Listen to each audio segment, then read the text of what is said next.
खबर का रुख करते हैं। सीडीएस ने जो जवाब दिया है और जिस अंदाज में दिया है वही काफी है। अगली खबर, अब की बार दहशत के हलक परवार। 22 अप्रैल को पाकिस्तान ने भारत में आतंकवादी हमला करके वो इंतहा कर दी थी कि आखिरकार भारत को पाकिस्तानी टेरर का जगुलर वेन यानी हलक पकड़ना पड़ा और अब पाकिस्तान का गला सूख रहा है। हालात ये है कि पाकिस्तान के प्रधानमंत्री आए दिन पानी पानी की रट लगाए हुए हैं। पाकिस्तान का उप प्रधानमंत्री विदेशी दौरों पर पानी पानी की बात कर रहा है। पाकिस्तान के रक्षा मंत्री पानी पानी की फिक्र में पड़े हैं।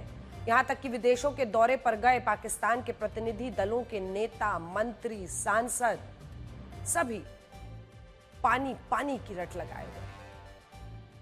पाकिस्तान के ये नेता कभी अनुरोध, अपील वाली भाषा बोल रहे हैं, कभी गुहार मनुहार कर रहे हैं, तो कभी धमकियां तक देते दिख रहे हैं। आज ही पेशावर में पूरी पाकिस्तानी हुकूमत जमा हुई थी। वहां भी पाकिस्तान के प्रधानमंत्री शहबाज शरीफ सिंधु के पानी को लेकर बोलने लगे। सुधरने वाले हैं नहीं ये पाकिस्तान के पीएम शहबाज शरीफ।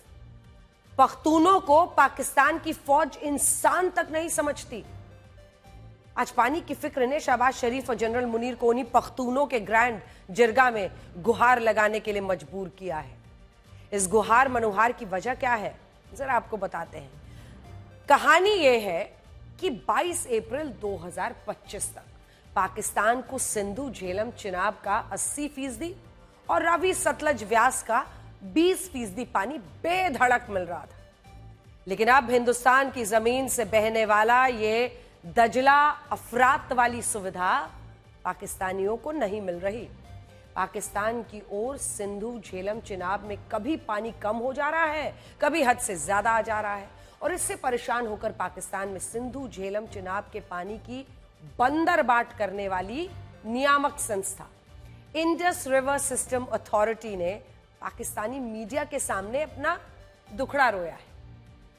पाकिस्तान में सिंधु पर तरबेला और झेलम पर बने मंगला डैम में अभी से पानी का स्तर कम होता जा रहा है। इसके अलावा चिनाब में भी उतना पानी नहीं आ रहा जितना आना चाहिए। आंकड़े बताते हैं कि 2 जून 2024 के मुकाबले 2 जून 2025 सीधा एक साल आगे बढ़ जाइए। चिनाब में 10.3% कम पानी आ रहा है, 10.3%।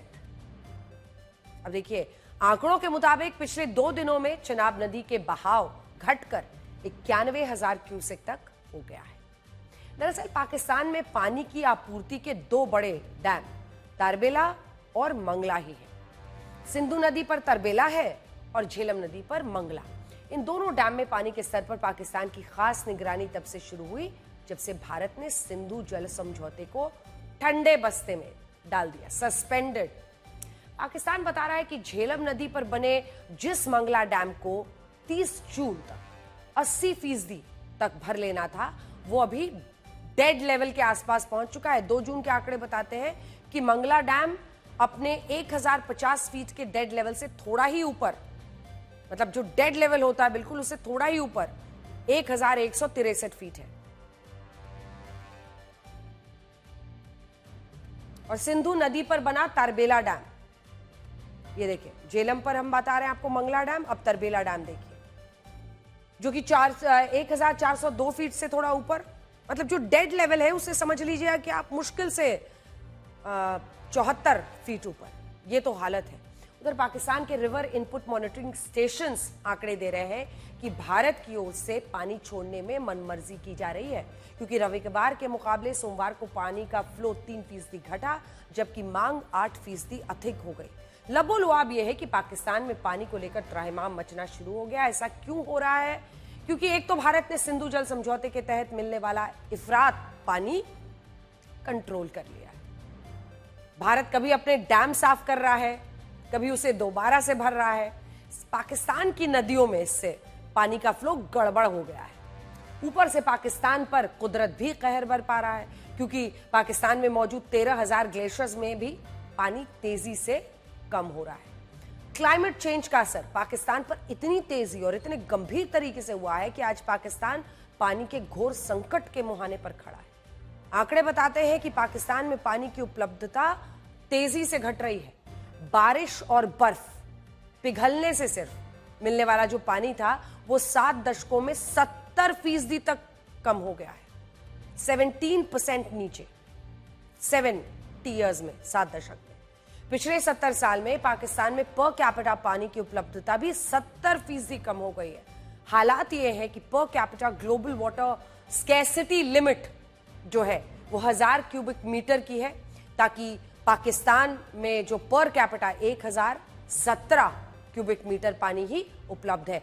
ऊपर से पाकिस्तान बारिश, मॉनसून हो, बाढ़ के पानी स्टॉक भी नहीं कर पा रहा है, क्योंकि अगर पानी का स्टॉक रखने की क्षमता का ग्लोबल औसत अगर 120 दिन का है तो पाकिस्तान के पास सिर्फ 30 दिन का स्टॉक रखने का इंफ्रास्ट्रक्चर है। आप सोचिए, फिलहाल पाकिस्तान ऐसा कोई इंफ्रास्ट्रक्चर बनाने में सक्षम ही नहीं है, क्योंकि एक तो अफगानिस्तान को भी पानी की अपनी जरूरतें हैं, वो भी इंफ्रास्ट्रक्चर बनाना चाहता है। इधर पाकिस्तान में पानी को लेकर गृह युद्ध के हालात बने हुए हैं, क्योंकि पाकिस्तान में सिंधु का 80% पानी पंजाब आते आते खत्म होने लगता है। सिंध से लेकर बलूचिस्तान तक के लोगों को पानी के बिना तड़पना पड़ता है। ऐसे में शहबाज शरीफ सरकार ने जब बलूचिस्तान इलाके में नए 6 कैनाल प्रोजेक्ट्स का फैसला किया तो सिंध के लोग खून बहाने पर आमादा हो गए। उपद्रव, आगजनी, तोड़फोड़, हफ्ते भर का हाईवे ब्लॉकेड हो गया। सिंध के लोगों ने शहबाज सरकार को अल्टीमेटम दे दिया कि नहर प्रोजेक्ट बंद करो वरना तबाही के लिए तैयार रहो। तब जाकर शहबाज शरीफ घुटनों पर आए। बिलावल भुट्टो की मौजूदगी में ऐलान किया कि फिलहाल कोई और नहर पंजाब में नहीं बनाई जाएगी। अब सोचिए, जिस मुल्क का 40% श्रम कृषि में लगता हो, जिस सिंधु झेलम चिनाब के पानी से पाकिस्तान में गेहूं, गन्ना, धान, कपास जैसी फसल उपजाई जाती है, वहां इस बार पानी की ऐसी किल्लत कि खरीफ की बुआई में देरी हो रही है। और अगर खरीफ का सीजन गड़बड़ हुआ, पाकिस्तान की गर्त में जा रही इकोनॉमी, पैसा उसको पाताल में धंसते में देरी नहीं लगेगी। सारी मुश्किलों से बचने का पाकिस्तान के पास एकमात्र तरीका बच गया है, और वो है भारत से बात करना। भारत से बात बस एक शर्त पर हो सकती है, वो शर्त है आतंकवाद का समूल नाश। आतंकी जितने मोस्ट वांटेड है भारत के लौटाओ, क्योंकि 22 अप्रैल पहलगांव के बाद भारत ने जो 3 सूत्र दिए हैं उसे पीएम मोदी ने कई बार कई मंचों से दोहराया, और ये संदेश पाकिस्तान के लिए है। क्या है वो? पाकिस्तान को एक बार फिर गौर से सुनना चाहिए। टेरर और टॉक एक साथ नहीं हो सकते। टेरर और ट्रेड एक साथ नहीं चल सकते, और पानी और खून भी एक साथ नहीं बह सकता। बात पीओके पर होगी, हमारे आतंकी वापस सौंपो, पूरी लिस्ट भारत की तरफ से तैयार है पाकिस्तान की हुकूमत पर हर मंच पर। लेकिन आप देखिए, भारत से बातचीत की पेशकश कर रही है, चाहे पीएम शहबाज शरीफ घरेलू कार्यक्रम में हो, रैली में भी बोलने लगते हैं, बैठकों में ऐसी पेशकश दे, या फिर विदेशी मीडिया पर इंटरव्यू हो तब तो बातचीत की पेशकश करें। लेकिन भारत ने बातचीत की शर्त क्लियर कर दी है, और ये सिर्फ पीएम मोदी ने नहीं की है। भारत की ओर से जो सांसदों का प्रतिनिधि मंडल विदेशों में जा रहा है, अलग अलग देशों में, उन सांसदों ने भी दुनिया के 33 देश, सोचिए आप, भारत ने कुल 33 देशों में अपने लोगों को भेजा है, और यही बताया है कि पाकिस्तान के साथ बातचीत की एकमात्र शर्त है पाकिस्तान को अपनी जमीन पर आतंकवाद का समूल नाश करना होगा। वैसे दुनिया भर में घूम घूम कर पाकिस्तान के नेता फिलहाल यही गुहार लगा रहे हैं कि चूंकि भारत 1960 में किए गए सिंधु जल समझौते से बंधा हुआ है, ऐसे में वो करार को तोड़ नहीं सकता। लेकिन भारत ने साफ कर दिया है, और विश्व में कोई इसके खिलाफ बोल भी नहीं रहा। भारत ने साफ कर दिया है कि सिंधु के पानी का समझौता अमन तरक्की की राह पर चलने वाले पड़ोसी के लिए था, आतंकिस्तान के लिए नहीं।